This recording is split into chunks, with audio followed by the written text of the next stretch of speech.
হাজারো গরিব ঘরের কচিকাচাদের কাছে অঙ্গনবাড়ির খাবারই বড় ভরসা।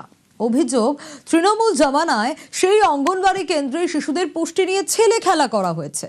খাতায় কলমে তো শিশুদের জন্য পুষ্টিকর খাবার বরাদ্দ হয়েছে, কিন্তু বাস্তবে নাকি ছবিটা একেবারে উল্টো। পাতে পড়েছে পাতলা জলের মতো ডাল, আধপেটা খেয়েই বাড়ি ফিরেছে শিশুরা। অভিযোগ এমনই। ক্যাগের অডিট রিপোর্টে বেরিয়ে এসেছে অঙ্গনবাড়িতে অনিয়মের গল্প।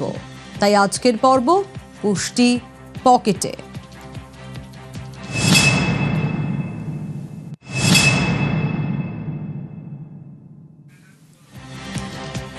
দুর্নীতির মেগা সিরিয়াল চলছে। শিশুদের পুষ্টি ও শিক্ষার মতো গুরুত্বপূর্ণ পরিষেবা মেলে অঙ্গনবাড়ি কেন্দ্রে। মূল লক্ষ্য কি? 6 বছরের কম বয়সী শিশু, গর্ভবতী মহিলা এবং স্তন্যদানকারী মায়েদের পুষ্টি ও স্বাস্থ্য পরিষেবা দেওয়া। কিন্তু সেই অঙ্গনবাড়ি পরিষেবা নিয়েই সামনে এলো একের পর এক গুরুতর গাফিলতির অভিযোগ। রিপোর্টে দাবি, তৃণমূল জমানায় পরিকাঠামো থেকে পুষ্টি সরবরাহে গাফিলতি হয়েছে। 2017-18 থেকে 2021-22 অর্থবর্ষ পর্যন্ত এই প্রকল্পের কার্যকলাপ খতিয়ে দেখে একাধিক অসঙ্গতি পেয়েছে ক্যাগ।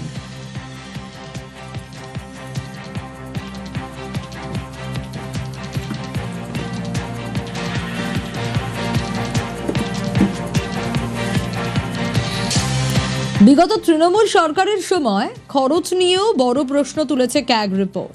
ক্যাগ রিপোর্টে অঙ্গনবাড়ি কর্মীদের বেতন নিয়েও অনিয়মের অভিযোগ।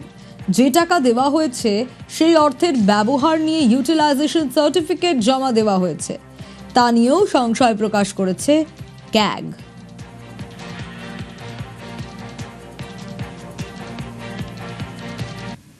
রিপোর্টের উল্লেখ, বার্ষিক ক্ষেত্রে খরচ হয়েছে বলে যেটি দেখানো হয়েছে, আদপে সেই অর্থই খরচ হয়নি।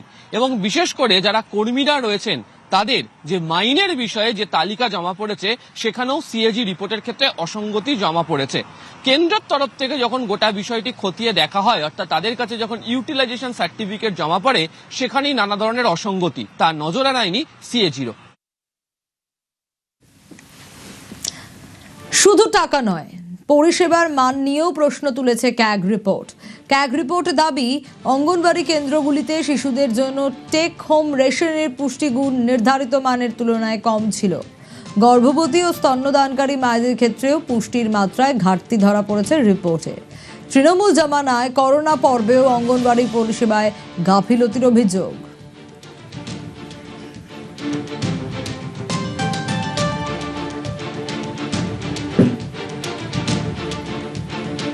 বিভিন্ন সময় রান্না করা খাবার ছাড়াও বিশেষ বিশেষ ক্ষেত্রে বাড়িতে যে রেশন সামগ্রী তা পাঠিয়ে দেওয়ার মতো ব্যবস্থাও ছিল।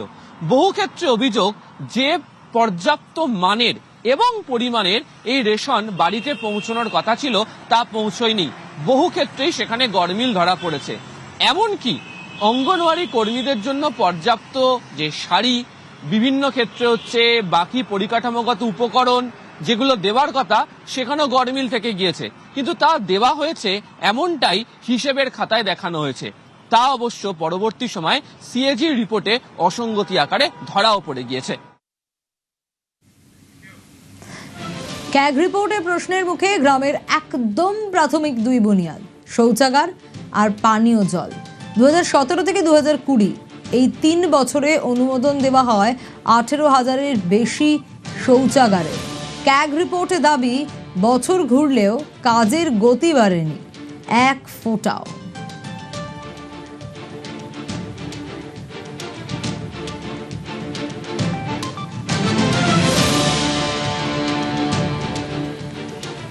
অঙ্গনবাড়িতে অনিয়ম, তৃণমূল জমানায় প্রি স্কুল শিক্ষার হাল নিয়েও প্রশ্ন তোলা হয়েছে এই ক্যাগ রিপোর্টে।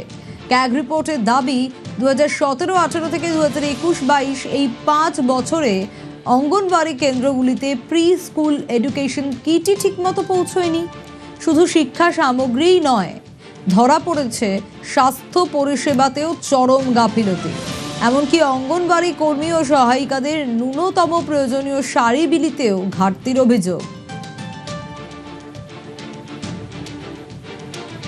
রাজ্যের বেশিরভাগ অংশের মানুষ, বা বলা ভালো যারা প্রান্তিক অঞ্চলে বসবাস করেন, গ্রামাঞ্চলের যারা রয়েছেন তাদের একটা বড় অংশ এই অঙ্গনওয়াড়ির উপরই নির্ভরশীল থাকেন।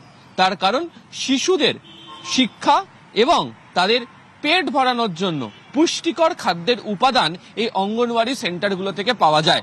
কিন্তু সিএজি রিপোর্টে উঠে আসছে এই সমস্ত কেন্দ্রগুলোতে যে ধরনের পুষ্টি গুণ সম্পূর্ণ খাবার এবং শিক্ষা ব্যবস্থা দেওয়ার কথা ছিল তার একাধিক জায়গাতে নানা ধরনের বিস্তর গড়মিল রয়েছে এবং সেই গড়মিলকে কার্যত তারা বলছেন যে শুধুমাত্র পরিকাঠামোগত ক্ষেত্রে দেখলে চলবে না, একটি অঙ্গনওয়াড়ি কেন্দ্র চালানোর জন্য যে ধরনের পরিকল্পনা করে চলা দরকার তাই বছরের শুরুতে কার্যত করা হতো না, ফলে গোটা বছর জুড়ে নানা ধরনের সমস্যার মধ্যে পড়তে হতো।